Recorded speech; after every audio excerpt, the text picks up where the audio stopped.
नमस्कार साथियों, मैं दयाशंकर वर्मा आपका स्वागत करता हूं अपने YouTube चैनल ओरिजिन पॉइंट पे। मैं आपको रिसर्च के बारे में बताना हूँ, ठीक है। उसके संदर्भ में आपको रिसर्च मैथडोलॉजी, जिसका यूज़ हम कहाँ करते हैं, पीएचडी एंट्रेंस में, यूजीसी नेट, साथ में जो स्टेट लेवल के जो एग्ज़ाम होते हैं, इसके साथ साथ भी रिसर्च का पूरी जीवन में हमको काम आता है, ठीक। इसके बारे में हम विस्तार से जानकारी देंगे। सबसे पहले आते हैं research. What is research? Research क्या होती है? कोई भी चीज़, हमारे पूरी ब्रह्मांड में हर चीज़ें छिपी हुई हैं। कोई भी चीज़ें अनकवर नहीं हैं। हम उसके बारे में विस्तार से जानकारी चाहते हैं। कभी भी कोई ऐसा फैक्ट आता है, हमारे माइंड में सबसे पहले क्लिक करता है, ये कैसे हो गया, कब हुआ, क्यों हुआ। इसके लिए हम क्या करते हैं? रिसर्च चूँकि नाम दो शब्दों से नाम बना हुआ है, इसका रिसर्च का मतलब री प्लस सर्च। री का मतलब होता है किसी चीज़ को बार बार पुनरावृत्ति होना, कि एक चीज़ को हम बार बार करें। इधर किया एक बार, फिर उसको देखा, फिर मैंने देखा, संतुष्ट जब तक नहीं होंगे तो हम उसको बार बार खोजते रहेंगे, ठीक। क्या खोजेंगे? सर्च मीन्स खोजना, कि कोई भी फैक्ट हमारे पास दिया हुआ है, कोई भी चीज़ें हैं जो हमको लगता है कि इसके बारे में हमको और जानकारी चाहिए। होता क्या है, कोई भी चीज़ हम खरीदने जाते हैं, खरीदने जाने के बाद उस पर एनालिसिस करते हैं, आखिर ये इतने का क्यों है, कैसे है। तो हम क्या करते हैं, उस पर एक सर्च करते हैं, रिसर्च, उसी को बोलते हैं रिसर्च।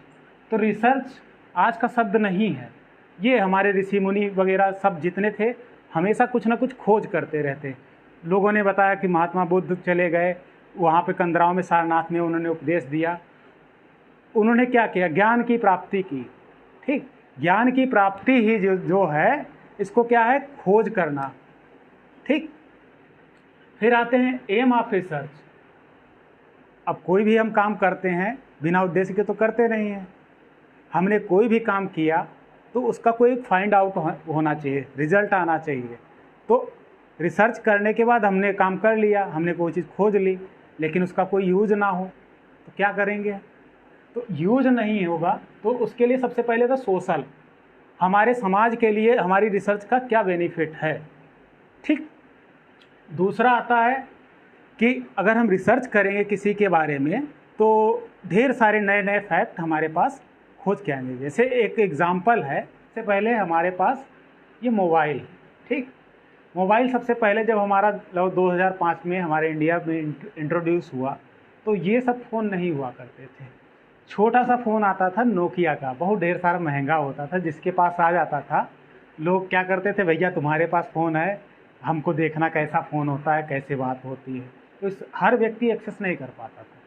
फिर क्या हुआ? हमारी इच्छाएं अनंत हैं, हम हर चीज़ को चाहते हैं कि और बेटर मिले, और बेटर मिले, और बेटर मिले। तो उसमें क्या होता था, नोकिया की टिन लैंग्वेज वो आवाज़ आती थी, रिंगटोन। हम लोग बोर होने लगे कुछ दिन बाद। फिर क्या हुआ, ढेर सारी कंपनियां आई, उन्होंने सिंगटोन डालना स्टार्ट कर दिया कि हमारे कानों को थोड़ा सा ईजिली समझ में आए कि इस तरीके से फ़ोन बज रहा है, हमको अच्छा लगे थोड़ा सा। फिर क्या हुआ, हमारी इच्छाएं अनंत हैं, हम चाहते हैं कि हमको 10 रुपए में हमको 100 रुपए का मज़ा मिल जाए। तो उसके लिए क्या किया, फिर कंपनियों ने हमारा रिसर्च किया कि हमारी डिमांड क्या है, उस हिसाब से उसको हम प्रेजेंट करें। तो हमारा क्या हुआ, ऐसा कुछ हो जाए कि इसमें वीडियो चले, टीवी हमको देखना ना पड़े।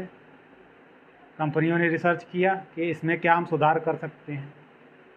उन्होंने क्या किया, क्लिपिंग, आपका 1-2 मिनट का क्लिपिंग देने स्टार्ट कर दिए।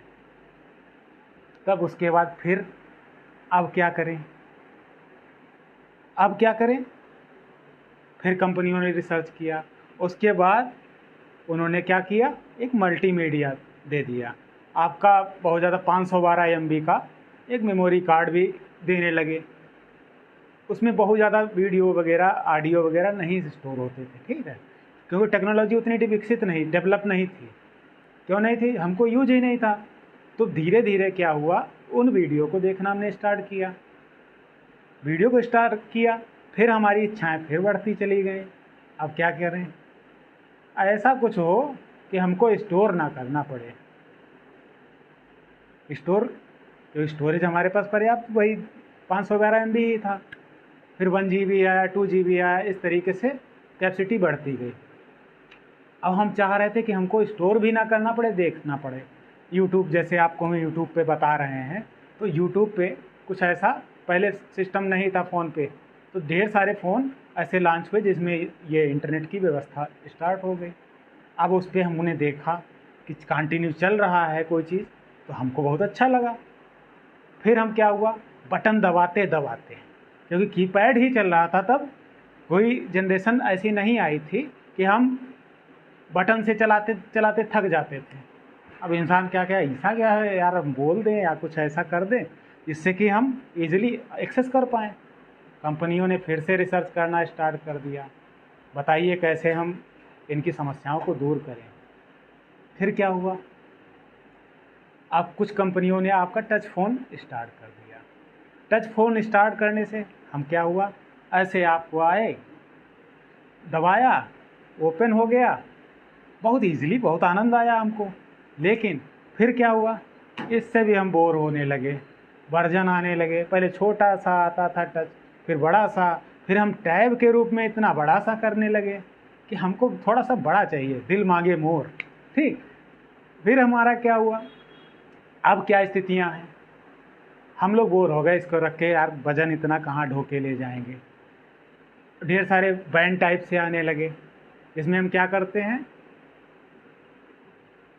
बैंड लगा लिया, उसमें क्या किया, इसको टच किया, ये स्क्रीन हमारा फ्लैश होने लगा, ठीक। ये नई नई टेक्नोलॉजी आती गई। क्यों आती गई? क्योंकि कंपनियों ने हमारे माइंड को पढ़ा और उसी के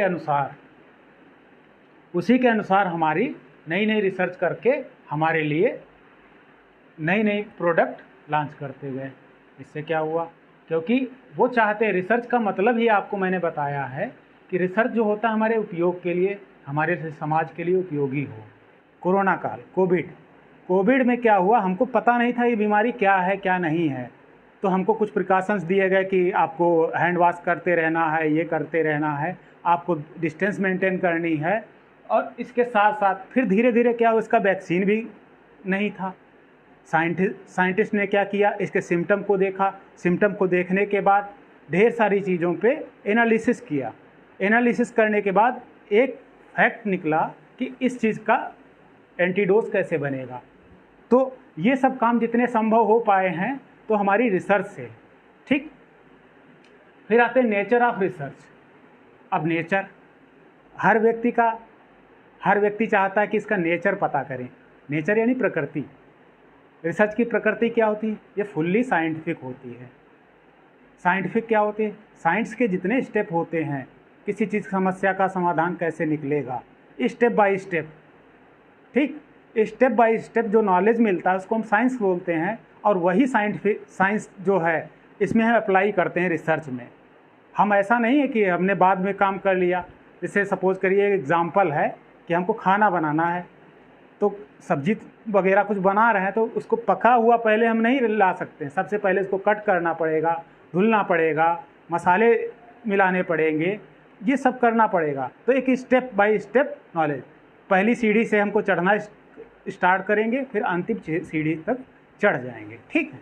इसको बोलते हैं नेचर ऑफ रिसर्च। फिर इसके बाद आते हैं रिसर्च जो है कौन कौन से क्षेत्र में होती है। रिसर्च को मोस्टली अलग अलग टाइप से दिया गया, लेकिन मोस्टली जो रिसर्च है दो टाइप्स के होते हैं। एक होती है आपकी सोशल रिसर्च, दूसरा होता है pure science research. Social research के अंतर्गत आपका जितने हिंदी का, संस्कृत,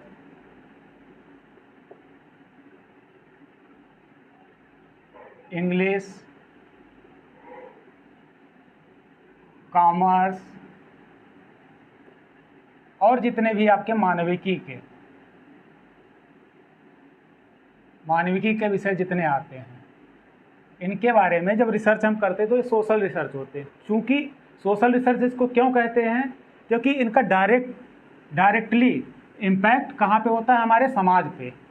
जैसे कोई साहित्य की बात की जाए, कविताओं की बात की जाए, आपकी कहानियों की बात की जाए, ये हमारे समाज के लिए उपयोगी होते। इससे हास्य व्यंग है, ये सब पूरी जितनी व्यवस्थाएं चलती हैं ये हिंदी के अंतर्गत आती हैं।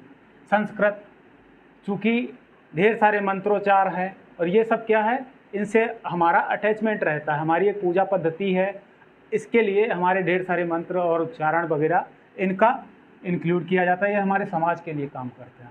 इंग्लिश, हम इंडिया में रहते हैं, हमको फॉरेन जाना पड़े, अब वहाँ की संस्कृति हम नहीं जानते हैं, कैसे बोला जाएगा, तो हमारे पास यूनिक एक लैंग्वेज बोली गई है इंग्लिश। इसको हम कहीं भी चले जाएं तो हमारी बात को अच्छे से प्रेजेंट किया जा सकता है। कॉमर्स, चूँकि ये सबसे बड़ा धन जो होता है कॉमर्स, ठीक, तो धन के बिना हमारा कुछ भी संभव नहीं है वर्तमान परिस्थितियों में। तो कॉमर्शियल हमको आना चाहिए। पता चलता है कि हम मार्केट गए हुए हैं, कोई भी प्रोडक्ट हमको 10 रुपए का मिलना है, उसने क्या हमसे 12 रुपये ले लिया, हमारा तो लॉस हो गया। ठीक, लॉस होने के बाद तो क्या करेंगे, तो हमको कैलकुलेशन आना चाहिए, हर चीज़ आनी चाहिए। तो इस पर अगर कोई रिसर्च करते हैं, आखिर किसी चीज़ की डिमांड और सप्लाई, कोई भी चीज़ कहते हैं आज महंगाई बहुत बढ़ी हुई है, तो महंगाई ऐसे नहीं बढ़ती, उसकी डिमांड और सप्लाई के अकॉर्डिंग, तो उस पर भी हम रिसर्च करते हैं, तो कॉमर्शियल यूज़ के लिए। फिर आपका आता है मानविकी। मानविकी क्या होता है, कहते हैं साइकोलॉजी, कहें उसकी यार साइकोलॉजी बहुत अच्छी, वो हमारी बातों को जान जाता है। ठीक, कैसे जान जाता है, ये उसका रिसर्च होता है।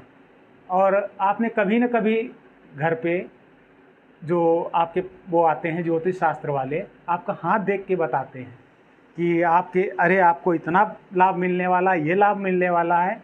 ये हमारे समाज में घटनाएं घटित होती हैं। और चूंकि ये साइकोलॉजी, एस्ट्रोलॉजी, ये सब हमारे समाज के ही अंदर उपयोग होते हैं। ये जितने भी विषय हैं इनको मानविकी के अंतर्गत रखा गया है। अब ये ढेर सारे सब्जेक्ट जो हैं मिलके, इनको 2 कैटेगरी में बांट दिया गया। पहला आपका सोशल रिसर्च, ये जितने भी सब्जेक्ट हैं ये आपके सोशल रिसर्च के अंतर्गत आते हैं। फिर अब प्योर साइंस क्या होता है, प्योर का मतलब होता है शुद्ध। शुद्ध क्या, इसमें हमारे मनोभाव, हमारी व्यवहार की स्थितियाँ, इन पे भी ढेर सारा निर्भर करता है। सूरदास को ले लीजिए, सूरदास जी किस चीज़ के, कृष्ण भक्ति के थे। तो उन्होंने क्या किया, एक उनका क्षेत्र है, अब उनसे सूरदास से कहे नहीं आप राम जी के बारे में लिखिए, तुलसीदास से बोला जाए कि आप कृष्ण जी के बारे में लिखिए, तो उसमें नहीं हम कुछ कर सकते, मैनिपुलेट नहीं कर सकते हैं हम, कोई उसमें बदलाव नहीं कर सकते हैं। जिसकी जो इच्छा है वो अपना कर रहा है। तो इसलिए सोशल और मानविकी। ठीक, सेकंड आता है आपका प्योर साइंस रिसर्च, जैसे आपका भौतिक शास्त्र हो गया या फिजिक्स, रसायन शास्त्र हो गया, और आपका बायोलॉजी, जीव शास्त्र हो गया। इसके साथ साथ आपके आईटी, टेक्नोलॉजी, जितनी भी टेक्नोलॉजी है ये सब आपके प्योर साइंस में आते हैं। अब ये कहोगे सर प्योर साइंस में इनको क्यों नहीं रखा है, इनको क्यों रख रहे हैं, चूँकि इनमें साथ में आपका मैथ भी आता है, यानी गणित। इसमें तो एक और एक को मिलके 11 बोल सकते हो। ठीक, इसमें आप बोल सकते हो क्योंकि ढेर सारे इसमें मुहावरे और प्रयोग होते हैं, 1 और 1 11 हो जाना, 9 2 11 हो जाना। ठीक, लेकिन यहाँ पे क्या है, यहाँ 1 + 1 दिया है तो 2 ही होगा, यूनिक है। हमारे इंडिया में इसका वैल्यू 2 है, तो अमेरिका चले जाएंगे तब भी इसकी वैल्यू 2 ही रहेगी, उसमें कोई बदलाव नहीं होगा। ठीक, और साथ ही साथ अब फिजिक्स की बात करते हैं, भौतिक शास्त्र की। भौतिक शास्त्र क्या होता है, कोई भी चीज़, ये आपका वुड का बना हुआ है, ठीक, ये प्लास्टिक का बना हुआ है, इसमें हम बदलाव करेंगे तो इसके स्ट्रक्चर जो है, इसको बदलाव करने के लिए इसको पॉलीमर बनाना है, ये बनाना, वो बनाना, तो हमारा ये भौतिक स्ट्रक्चर इसका बनाना, हार्ड बनाना है कि मृदु बनाना है, ये करना। केमिकल, यानी केमिकल जितने भी होते हैं इनका हम रसायन शास्त्र के अंतर्गत रिसर्च करते हैं, तो इसमें भी हम कोई बदलाव नहीं कर सकते हैं, ठीक। फिर आते हैं हमारा लाइफ, हमारी लाइफ का मतलब जीव शास्त्र। लाइफ क्या होती है? दो टाइप की लाइफ होती है आपकी, एक जूलॉजी होती है, एक बॉटनी होती है, ठीक। जिसमें जूलॉजी में क्या होता है, हम लोग जैसे इंसान हैं, पशु पक्षी हैं, जीवित चीज़ों का अध्ययन किया जाता है। दूसरा आता है आपका बॉटनी। बॉटनी का मतलब वनस्पति शास्त्र, जितनी भी प्रकार की हमारी वनस्पतियाँ पाई जाती हैं ये सब हमारे किस में आते हैं? बॉटनी में या वनस्पति शास्त्र में, ठीक। इसके अलावा आज हम आपको पढ़ा रहे हैं, ये सब दिखा रहे हैं, ये सब कैसे संभव हो पाया? ये हमारा इंफॉर्मेशन टेक्नोलॉजी, आईटी सेक्टर, इसके अंतर्गत ये आपको अच्छे से हम समझा पा रहे हैं, ठीक। इसका रिसर्च कितनी डिस्टेंस रहेगी, क्या रहेगा, कैसे रिकॉर्ड होगा, कैसे क्या जाएगा, ये सब पूरा आईटी के अंतर्गत रखा गया है, ठीक।